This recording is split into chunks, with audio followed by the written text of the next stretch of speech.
Hi friends, welcome to our channel. இன்னைக்கு நாம சூர மீன் எப்படி க்ளீன் பண்றதுன்னு பார்க்கலாம். இந்த மீனோட சைடுல இந்த மாதிரி சின்ன சின்ன இறகுகள் இருக்கும். இப்போ நாம 1 by 1 எல்லா இறகையும் வெட்டி எடுத்துடலாம்.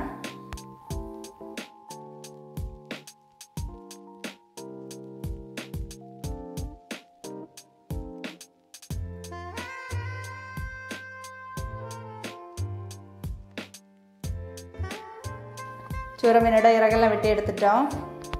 இப்போ நாம இந்த மீனோட தலையை சுற்றி கட்டியான தோல் இருக்கும், அதையும் வெட்டி எடுத்துடலாம்.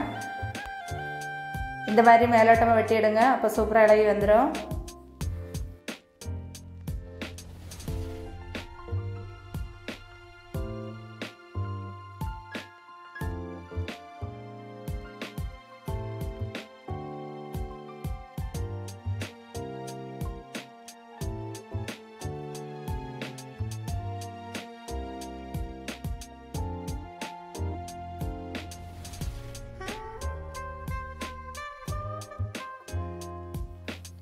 கட்டியான தோல் எல்லாத்தையுமே நீக்கிட்டோம். இப்போ நம்ம இந்த சூர மீனோட வாலில் இந்த மாதிரி கட் பண்ண தொடங்கினோன்னா மீனை 2 பீஸ் ஆக்கிடலாம்.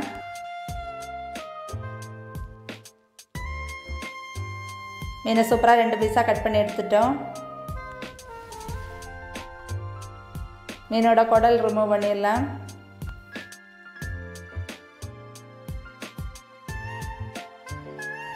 நெக்ஸ்ட் நம்ம அதனோட பூ ரிமூவ் பண்ணிடலாம்.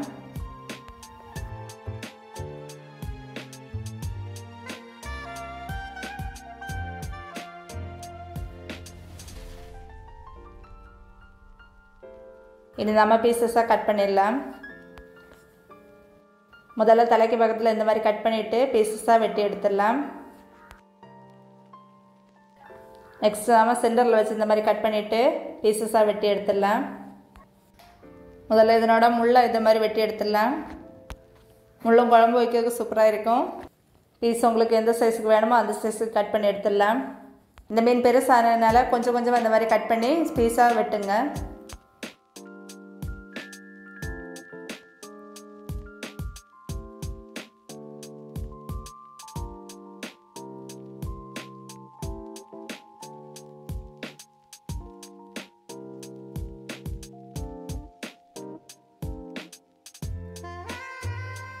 மீன் பெரிய மீனானதுனால மீனை 2-3 பார்ட் ஆக்கிட்டு இந்த மாதிரி பீஸஸாக கட் பண்ணி எடுங்க, அது ஈஸியாக இருக்கும்.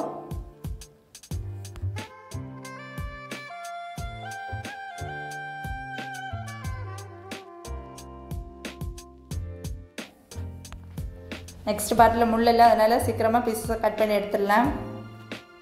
இந்த மாதிரி சேமாக கொஞ்சம் கொஞ்சமாக கட் பண்ணி பீஸஸாக கட் பண்ணிடலாம்.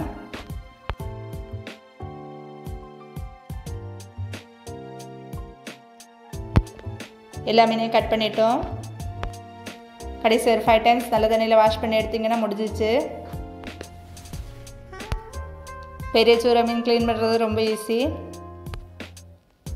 பெரிய சூர மீன் க்ளீன் பண்ண தெரியாதவங்க இந்த மாதிரி வாங்கி க்ளீன் பண்ணி பாருங்கள். எப்படி இருந்துன்னு கமெண்ட்டில் சொல்லுங்கள். எங்கள் சேனல் வீடியோஸ் பிடிச்சிருந்தா லைக் பண்ணுங்கள், ஷேர் பண்ணுங்கள், மறக்காமல் சப்ஸ்கிரைப் பண்ணுங்கள்.